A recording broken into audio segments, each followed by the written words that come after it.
Yeah, what's good? Another episode of D Light Side of Life. Welcome to everyone new. Welcome back to everyone who's been here. Thank you so much for the support. I appreciate it. Many of you don't even know who I am, but I get feedback from you guys, and yeah, it means it's doing something. Anyway, I hope you well. Hope you doing all right considering the circumstances of just life and the world right now. I'd be lying if I said I'm doing all right. Yeah, I am healthy and okay and happy for the most part, but I'm quite upset because of the current climate and what I'm coming across on social media or in the news and just a lot of stuff I think we could prevent that's happening. And yeah, so I want to talk on depression because it's a word I think we all know, but I don't think we know about. Not all of us really know about it or what it really is or what could cause it, where it could stem from, and how we could fix it or work around it or manage it. And it's so common that we need to start having those conversations. We need to make it a norm. I was even thinking the other time that, you know, the pandemic, or let me rather say, like for instance, HIV was so targeted. It was everywhere. HIV awareness or prevention or this and that and medication, and it's such a priority that everyone understands what it is at this point. We know how to prevent it, and even though it's still an issue and a problem, but we know what it is. We know where it comes from in a sense of how to contract it and how to also prevent it and how to, stuff like that. So I don't see why we're not doing that with depression. Maybe because the powers that be want it that way.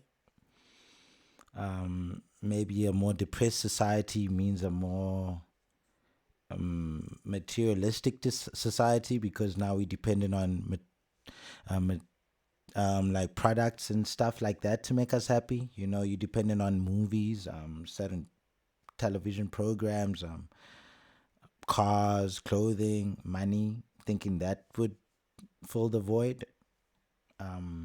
Yeah, but in actual fact, it's like even once you have it, you could still be depressed. So that's also what I was thinking is how depression is everywhere and in everything. And I realized this especially after my episode in regards to my bipolar disorder and my experiences and the fact that I mentioned, okay, my depression was a large part of it, and most of the feedback I got was actually about the depression, and that's when I realized that, you know, everyone can kind of relate to depression or understands that a sad feeling, even though some people have it more severely than others. And therefore, no one is exempt. We rather figure it out now, understand it now, in case it happens to you or in case it happens to those around you. And yeah, we can easily or quickly deal with it. So I want to just mention what depression is for those who don't understand in layman's terms. I don't know the other terms, so I'm not reading up on it currently. But yeah, I mean, I'm not reading up on it. It's not in front of me. But yeah, depression is. Let me put it just in a simple way. It's just excessive sadness. It's severe sadness. My bad. Um, yeah, it's just that feeling of sadness, but on another level, whereby it's not a sad moment or just a sad day, but a sad, constant mindset. And that's how someone, especially someone who's clinically depressed, feels. Every day they sad. And it's those happy moments or those happy things that get them out of the depression, but it's just for a moment. The same way you might be happy for the most part, or just neutral, like just chilled or just normal. And it's those sad moments that you end up having in the day that mess up that day or whatnot. So it's the exact opposite with someone who's always depressed and low. Yeah, and it's something that's not easy to understand, and nor is it easy to solve. So a lot of people would look at someone and say, but look at your life, look at your circumstances, look at your girlfriend or your boyfriend, look at, your financial standing. Like, why are you depressed? And this goes back to perspective, that we should all understand that we all think differently, therefore we all react to things differently. So if we have the same meal, it doesn't mean we're gonna both enjoy it the same way, or one, or you know what I mean, would want to eat it in the first place.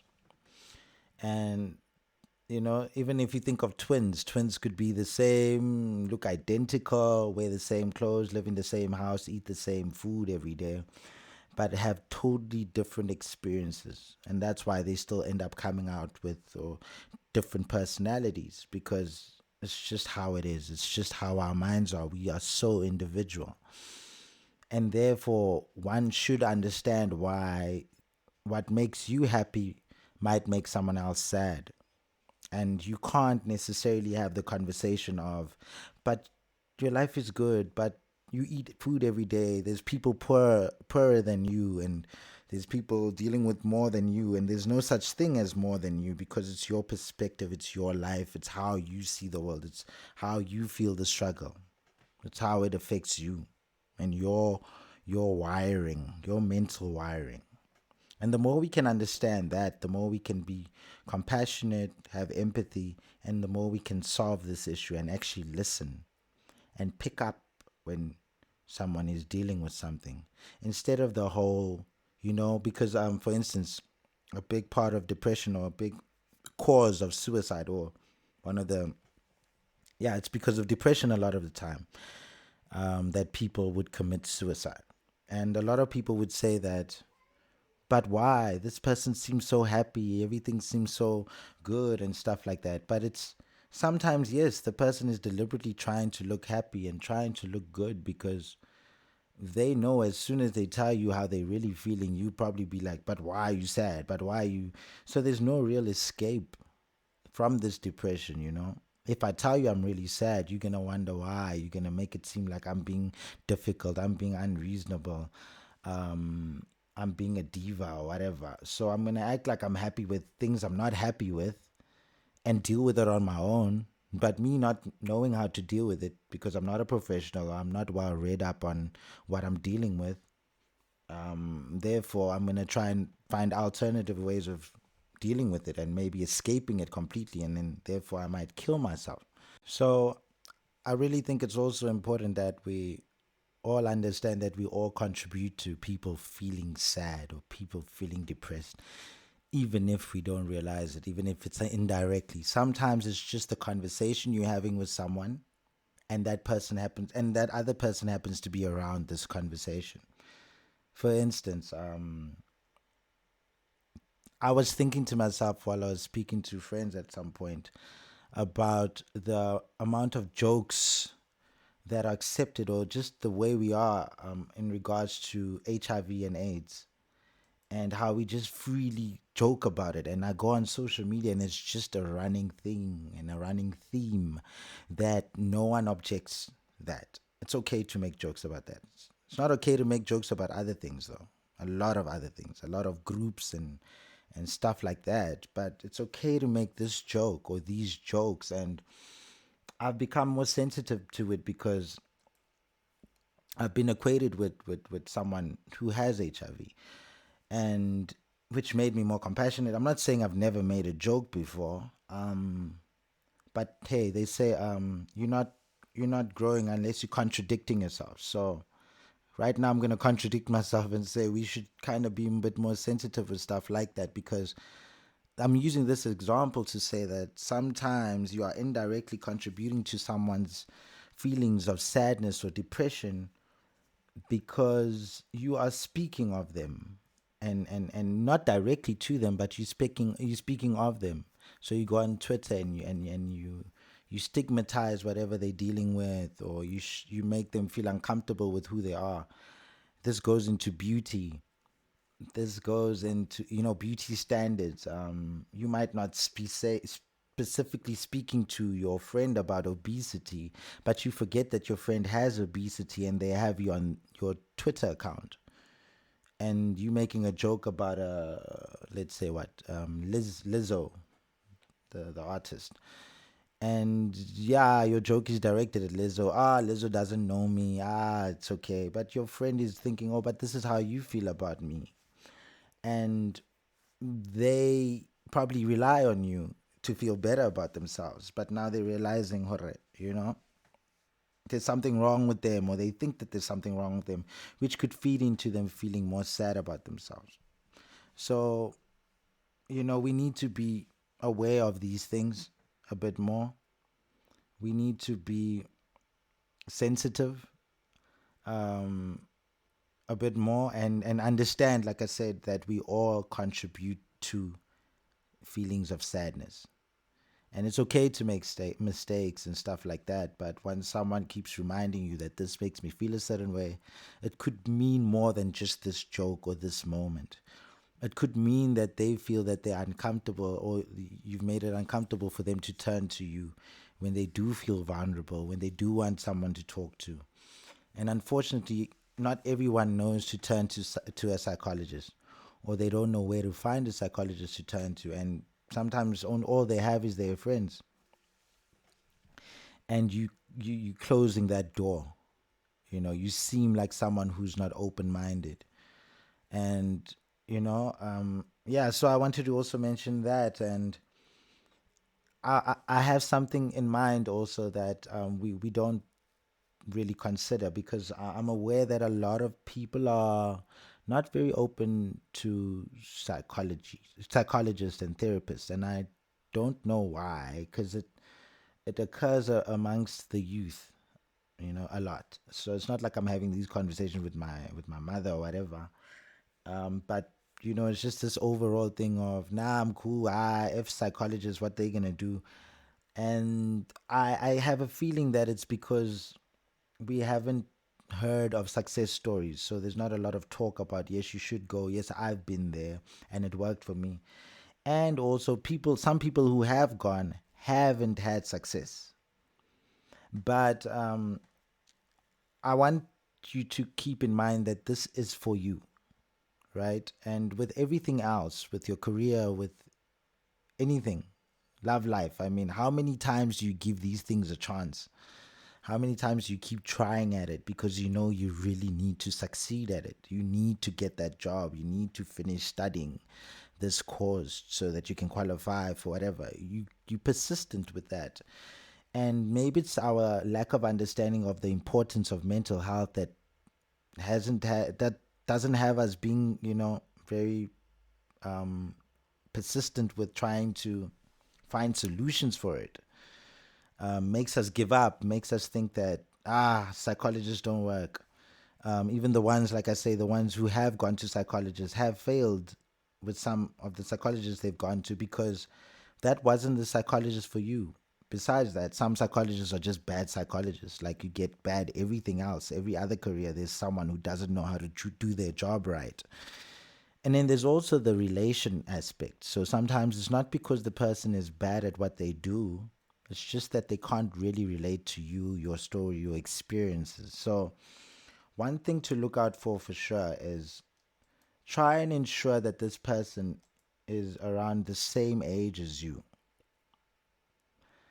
Therefore, they understand a bit of where you currently are. They are part of your generation. Because it could be an older person, but them reflecting back when they were 19 or 20 and trying to relate to you currently being 20 is not the same thing. Secondly, try and ensure that they are of the same race or of a similar experience or the environment or whatever, or community that they come from and stuff like that. And usually that would be based on them being the same race, because they would have a similar struggle. So sometimes your issues are poverty connected or whatever, and you find that certain races deal with certain issues. And therefore, when you're telling this person these issues you're dealing with, you don't have to over explain and go through everything. They get you immediately.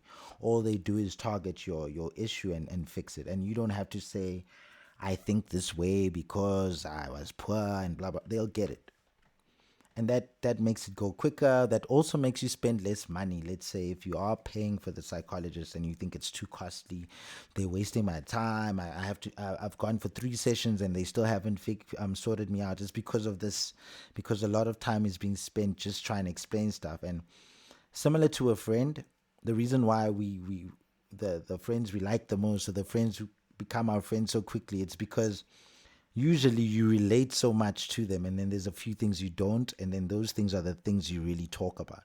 But you actually enjoy that person's company, or you're so excited to speak to them because they relate with you, and therefore, you know what I mean, there's not so much of having to exchange notes. Therefore, you can really like just only exchange solutions. So how did I deal with that? How did I deal with that? Then, that's where the problem solving can come in. And I just want us to consider these things. I'm aware of gender also being a factor, that could also factor in. But sometimes it does help to be of a different gender depending on the issue that you're dealing with. Sometimes women are just easier to talk to, whether you're a man or a woman talking to the psychologist. And sometimes that just factors into their profession, that even a male psychologist is just like a normal male who probably just won't be as compassionate. It's just how it is, because this is a psychological thing, you know. Yeah. Let's find solutions. Go on the internet, research, find out. And it's not just about you having these issues or you possibly being depressed or becoming depressed. It's also about everyone else around you. You possibly becoming a parent. Don't wait until it's too late. Prevent it.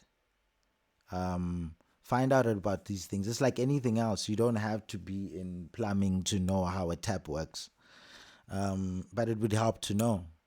So when the tap stops working, you could probably solve the issue, or you could prevent it and not break it.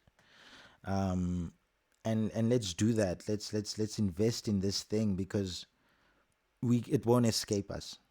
Your life becoming better is not how you escape depression. It becoming worse is not how you necessarily obtain it or get depressed. Depression is everywhere. We need to remember that depression just has to do with a change of mindset, not a change of circumstances per se.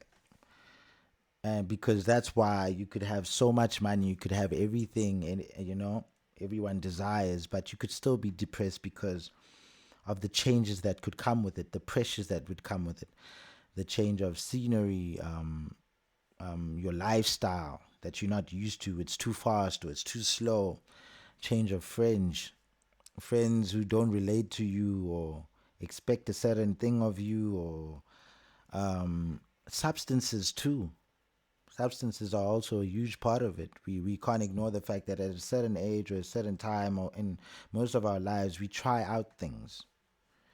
And we try and find who we are through trying out things. And sometimes you might try out something that just doesn't work for you and could result in you becoming depressed directly or indirectly, because you might not fit into a group that does these things. Maybe because you don't drink now, you kind of don't have friends.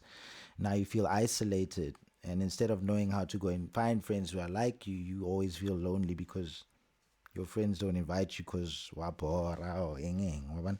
So you just need to keep in mind that there's no one that's exempt. There's no situation exempt. It's not about that. So therefore, that will also help us not judge as much. Will also help us understand that when someone says they're feeling sad or feeling low or feeling depressed, they probably mean it. We need to take it seriously. even if they are not correct.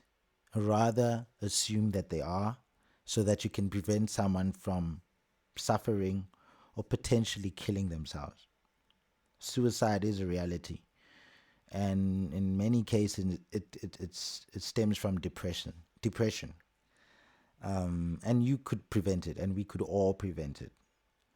Especially social media. You might think that these people are not my friends or so what, but messaging is messaging, and as long as you're influential enough, I'll believe you. So you don't have to be my friend, you don't have to be my mother for me to believe that what you're saying is true. So if you say that I need to be a certain weight, I need to look a certain way, I need to act a certain way, I need to be a certain way to be cool, I'll probably believe you.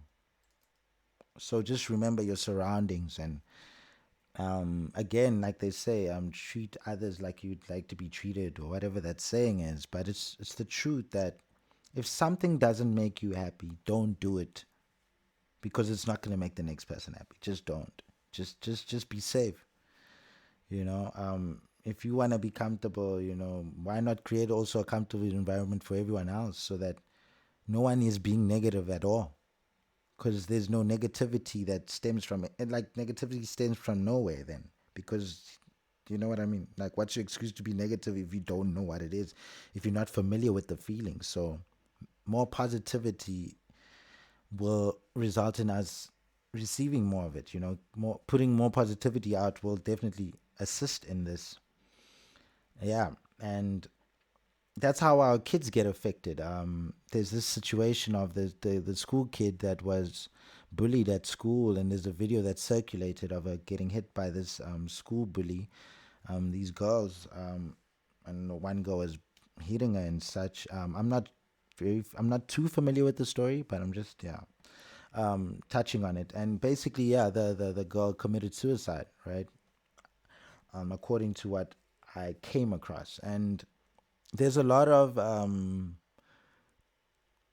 people focusing on how this girl should be punished, and I'm not saying she shouldn't, because we do all, even though it's even though she's still a child, we do all reach an age where we are aware of certain things. You are old enough to know what's right and wrong, even if your idea of what's right and wrong is different from the next person because of the environment you grew up in. Maybe at your home it was okay to hit, or okay to bully, but I understand the punishment is needed. But we also should know that we cause these situations. The parents cause these situations. The school environment causes this. That is still a child. Even the bully is still a child. And we could all have possibly been bullies. A lot of our situations, a lot of us being okay, is because we are fortunate and lucky that we are brought up by people who are okay and mentally okay and financially okay, and they reflect these things, or they teach us these habits, these good habits, these healthy habits, and therefore we come out as healthy people. A lot of the time it's not you, it's your influence. So it goes back to what I'm speaking on. The more we can all think a certain way and think the way that is positive, um, and stuff like that, the more everyone, the more all of us will turn out okay. It's just the way it's inevitable. Yeah, so I just wanted to mention that, speak on all of this because it really was bothering me, and I think it's important to speak on this. And I'm gonna try and do this more often. Maybe get some people in, who's ever open to speaking on their experiences. If you have a story to tell and you're willing to tell it, please let's connect. Let's talk. I'm willing to listen and willing to learn. Um, yeah, and please research, look up SADAG. That's SADAG. That's, I believe, it's South African Depression and Anxiety Group. You can just check it up on the internet, and there's a lot of helplines, and if you need assistance, there are also free options with when it comes to therapy. It might not be as good, but it's something. You can do it over the phone. There's a lot of options. But definitely, I don't think that death should be the option. There's always a way out. Keep fighting, fighting for your life. Fight for you, And know that it's worth it. Know that it's worth being alive, despite all the bad you go through. Yeah, I'd take forever to tell you my journey, but I thought I was done with. I attempted suicide. I was depressed. Nothing made sense. Nothing added up. It made perfect sense to quit, but I'm so happy I didn't. Yeah, that's all. That's all for this episode. Sad but important. Depressive. I was about to say, interesting. Depression is depressive. Yeah, but it's much needed. Anyway, let me not be too long-winded and be out. Take care of yourself. Stay healthy. Drink water. Try to exercise. Exercise helps a lot. Not don't exercise to look a certain way. You're exercising to keep your body fit, blood circulation. Eating healthy helps with these things. It's really important to nurture your mind or give your mind the best environment. Remember, your mind supports everything. It pumps the blood or helps pump the blood to your heart. So it needs to be the weight needs to be lightened on your mind. So the more healthy your body is, the less heavy you are, the less blood that needs to be pumped to your heart because it's not beating that hard. The less your mind is working on having to help your body function.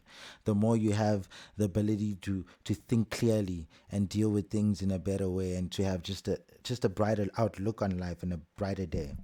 So just keep that in mind. And yeah, stay away from things that make you sad. Don't go online if it's a sad place for you to be. Unfollow people who don't make you happy, don't make you smile. Even me, unfollow me if I'm not contributing to your health, to your positive mindset. And yeah, all the best. Good luck to this year and stay positive. Till next time, D light side of life. Peace.